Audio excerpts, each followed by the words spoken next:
The Senate. We've got a cold front a-coming. This is what we'll focus on right here as it now moves off the Canadian border, and it's on us by the time we get to midnight. We'll have the latest from the Skywatch Weather Center. And with train robberies on the rise, why one major railroad says the law is not doing enough. The 4 states' most watched news starts now.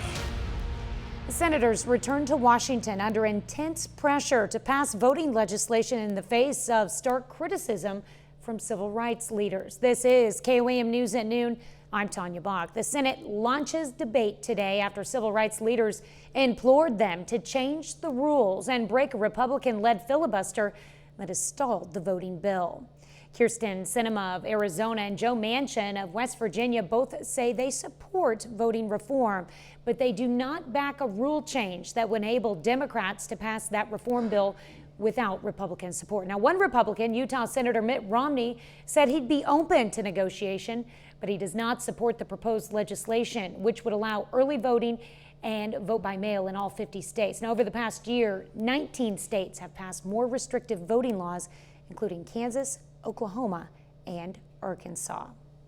Pittsburgh voters are headed to the polls today, deciding on a bond issue for renovations at the Pittsburgh Community Middle School. School officials say the renovations will cost an estimated $16.5 million and will continue the current mill levy through 2045. If approved, the district would remodel classrooms, add a modern science laboratory, add an elevator for ADA compliance, and renovate the school's auditorium. Polls are open until 7 p.m. We'll enjoy it today because winter is coming. You have been waiting to say that line for so long. Yes, I have. And it's coming back. And honestly, Tanya, so often, you know, whether it be a special election, whether it be an April election, whether it be a November election, oftentimes we talk about the effect weather may have as far as voter turnout. Well, there is nothing wrong with this Tuesday, that is for sure. I'm going to put in play a couple of what we call color contours here as far as our temperatures go. Now, this is the feels like temperature, if you will. And right here, now emerging off the Canadian border, is that cold front that we've been anticipating. But as we work through the Midwest, this is a 6-hour loop. We get down here, it's absolutely perfect for the rest of our afternoon and evening. I'm going to change color contours. This is what's called the temperature difference map right here. Oh, we are a good 15 to 19 degrees above where we were yesterday. And then, yep, you see the swath. That's an indicator exactly where it's coming from. Here we are with our temperatures here in the 4 states at 12:02, 58 in Joplin. How about Grove throwing up a 60 already, and 55 in Chanute. As far as our weather trend goes, mid to high 50s. Now, when we get to the 7-day forecast, you'll see that we kept it at 55. And then remember, that's an average temperature. If we're already seeing 60s down to the south, we're certainly going to have our cooler temperatures when it comes to the north. But here's the big difference as we approach midnight. Number one, as the temperatures up in Salina, KC, and then eventually Chanute and Nevada begin to fall, we see the generation of a little precipitation down to the south as well. Early Wednesday morning, here we go, we begin to formulate. Tanya, we're going to talk about what a high resolution radar is. This band right here, not so much. Don't worry about that. Could be a light dusting. It's down here where we get the frozen precipitation. So coming up here in just a little bit, let's talk about our Wednesday morning commute, what exactly it may have in store, and also, too, how cold it's going to be for Wednesday and Thursday night. All right, thanks, Michael. Union Pacific Railroad has a growing problem on its tracks. Thieves in Los Angeles. Thieves are stealing and emptying containers filled with consumer goods. Everything from electronics to medications to COVID tests. Now, the railroad is trying to protect its cargo by increasing patrols, flying surveillance drones, and working closely with local police. But the company claims local prosecutors are not helping. Jonathan Vigliotti shows us how even the suspects who are caught are not always stopped.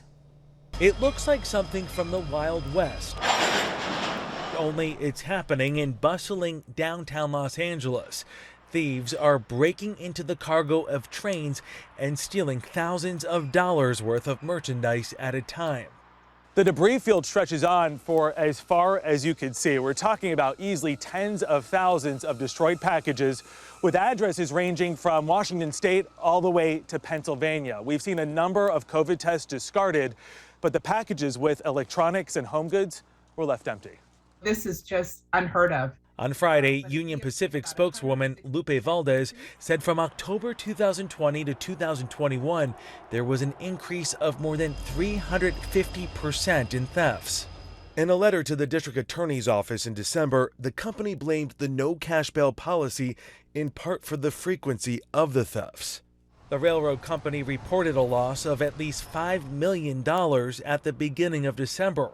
That amount is expected to go up once Union Pacific factors in year-end holiday shipping.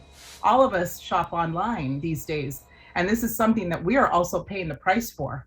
In a statement, the district attorney's office said they make their charging decisions based on evidence or lack of, and they hope to address the issue with the railroad company in the following weeks. Jonathan Vigliotti, CBS News.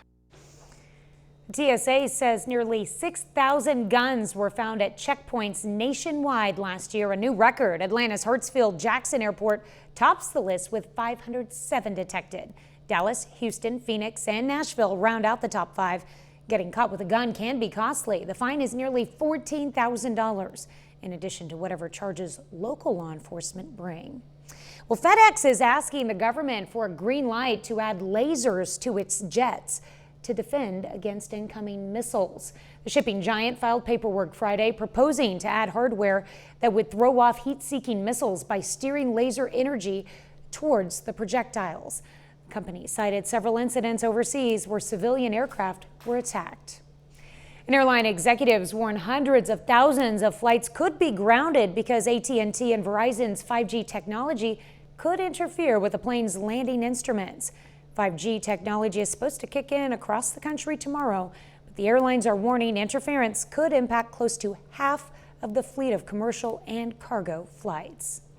Well, a number of states are asking for a reinstatement of a lawsuit against social media giant Facebook. The group, made up of 46 states, Guam, and Washington, D.C., says an antitrust lawsuit against Facebook was wrongly dismissed by a federal court that said its filing was too late and should be reinstated. The states want Facebook also declared a monopoly because of anti-competitive business practices. And they also want Facebook to be forced to sell off Instagram and WhatsApp, 2 of its properties. That's a look at today's top stories and weather in our first 7 minutes. Up next on KWAM News at noon, we take a look at the damage following volcano eruptions on the Tonga Island. And later, we're making homemade marshmallows in the Mr. Food Test Kitchen. Authorities in the Pacific island of Tonga say the country is facing an unprecedented disaster after a volcano erupted last week, triggering a deadly tsunami. At least 3 people are confirmed dead in Tonga, including a British woman. But it's feared the real number could be much higher. CBS's Ian Lee reports. Australia's Navy set off on a mission of mercy Tuesday, bringing badly needed supplies to devastated Tonga. An underwater volcano erupted, delivering unknown destruction and cutting communications to the island nation. Tongans outside the country say it's a painful wait to learn the fate of their loved ones. The worst fear is the suffering of other people. That's hard to cope with.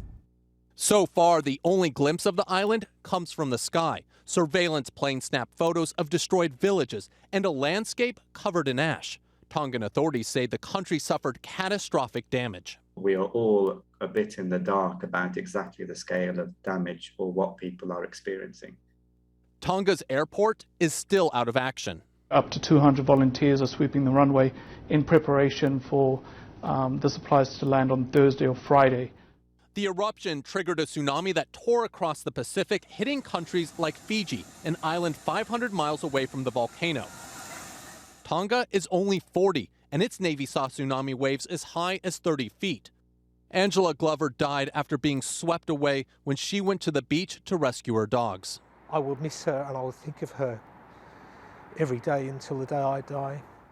Tongan authorities fear the death toll will grow as the full scale of the disaster becomes clear. Ian Lee, CBS News. Tonga's violent volcanic eruption is thought to be the world's largest in more than 30 years. Early data suggest it was even bigger than a 1991 blast in the Philippines. Still to come on the KWAM News at noon, Mr. Food. Over the years, we've made all sorts of recipes together, but I think you'll be surprised by the unique one that we're making today. But first, Michael Hayslip returns with your complete forecast.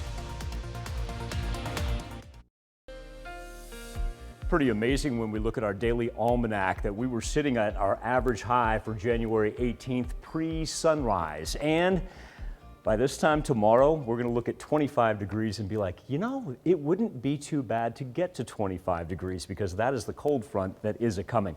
Wanted to pass along this beautiful picture that we had from late last night into early this morning.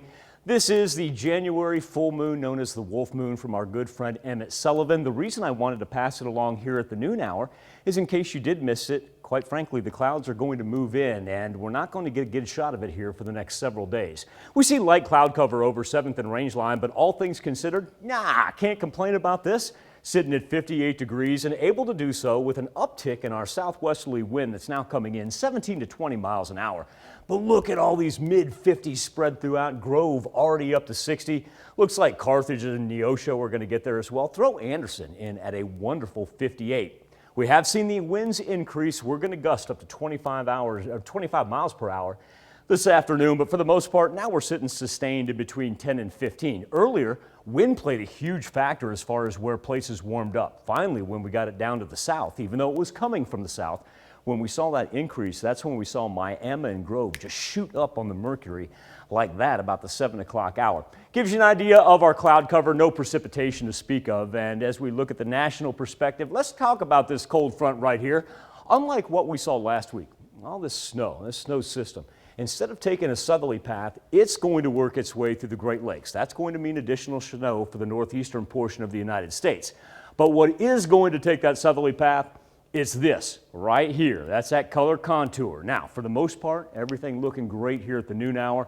But look at the low pressure that's now beginning to develop just on the north side of us and on the south side of the front. And then you've got a little double barrel action. And what that one means is it's going to grab some Gulf moisture that's now beginning to form over us. And so quite frankly, what that's going to equal, a chance for not only rain, but also a little bit of it flipping over as the cold front moves. That being said, we are void of any advisories, watches, or warnings. We're good. We're going to keep all those up to the northern plains, and it'll give you an idea exactly where that snow is going to fall. Not going to be surprised, though, if we don't end up with something temperature-wise as far as advisories for tomorrow morning. Probably a wind chill advisory for the most part. But look at this. For the rest of the afternoon, pressing up into the 60s. Isn't that something else?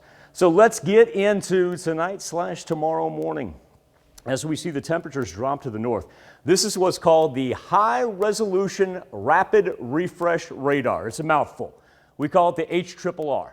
But what this means is this is about as finicky as you can get. And the reason we're able to do this is because as we get closer to the timeline of an event, cold front, precipitation, the double barrel action, we're able to pick up exactly what is formulating in the air. So when you see the lighter colors, when you see the light green, when you see just the white. Now, like I said, this thing's real finicky. So it's the purple and the darker green that we pay attention to.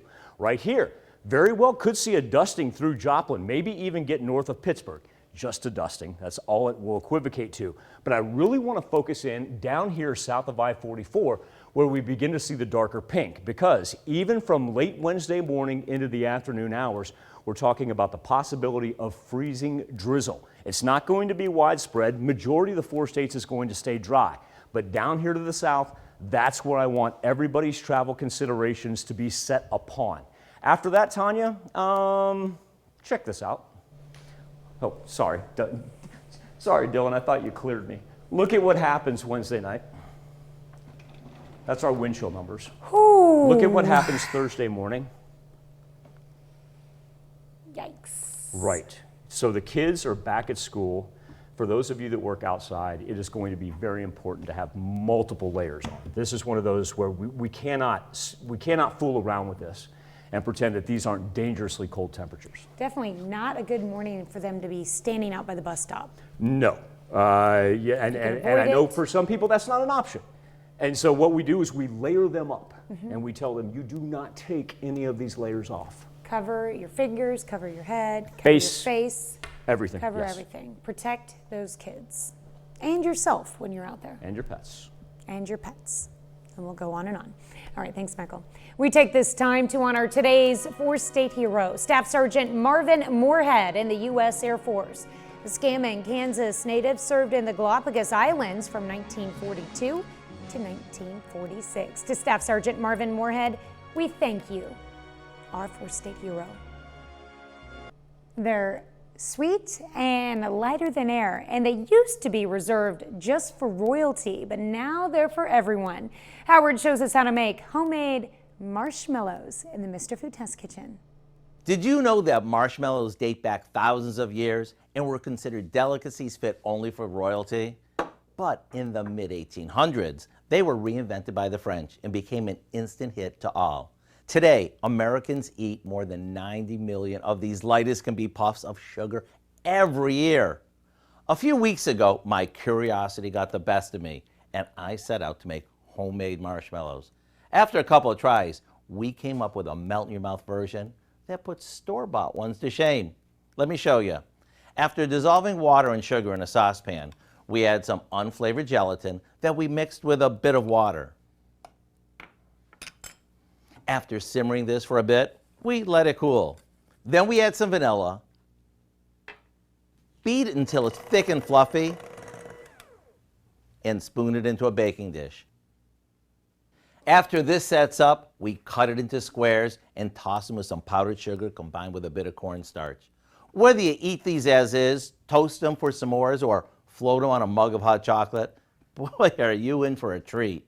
If you want the recipe for our homemade marshmallows, along with the recipe for the best hot chocolate ever, all you need to do is visit our website. I'm Howard with Kelly in the Mr. Food Test Kitchen, where today we found a sweet, fun-to-eat way for you to say, ooh, it's so good. Well, you can find this recipe along with a lot more good food from the Mr. Food Test Kitchen online. Just go to our website at koamnewsnow.com. Here's a look at our four-state market prices.